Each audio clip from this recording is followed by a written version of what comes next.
Good evening and welcome to FPTV. I'm your campus news anchor, Bree Eastlick. And I'm your sports anchor, Ian Maluski. Now let's get right to it. Up first, the Fitzwater Center applied for and received a grant for upgrades around the TV studio and the depot. The money was awarded to the Fitzwater Center by the Aldine Trust Grant. Unfortunately, the original grant that the Fitzwater Center applied for was $185,000, and the Fitzwater Center was only given $85,000. Even with the cut of the grant, we are very grateful that we even received it, and the money that we received will provide for great upgrades to the center, said Morgan Baker.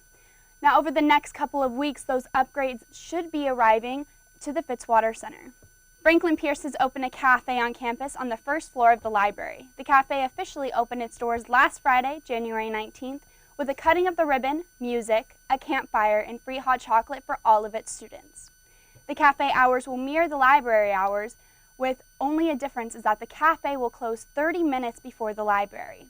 And finally, the cafe will be accepting pub points as a form of payments. It will be nice to have a place on campus to get coffee for a boost and go right back to studying in the library, says Bailey Matson. That's all I have for campus news today, and now we're going to go to sports with Ian. Thank you, Bree. Now, the women's ice hockey team last game ended in a 2-2 tie versus St. A's. This is a great improvement from last year where they fell to St. A's.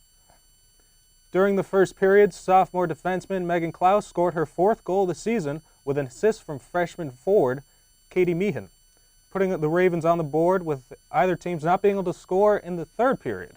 It did, however, go into overtime, and overtime both teams were still unable to score when the game finally ended in a tie.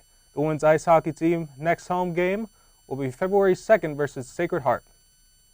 Next up, the men's basketball team opened the weekend with a win against Adelphi.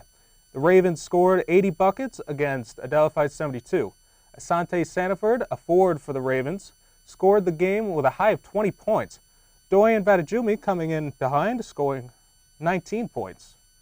With this win, the Ravens' record now is 10-7, 5-7 any 10 play. The men's will travel to New Haven for their game today at 7:30 p.m. Now that is all we have for sports. We'll now go back to Bree with the weather. Thanks, Ian. Now, it's been a little cold outside lately, and this cold weather will be coming and going all next week.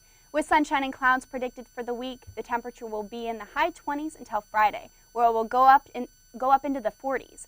However, on Monday, snow is predicted with a temperature of 35. Now that's all we have here today for FPTV. Thank you for joining us, and we'll see you next week.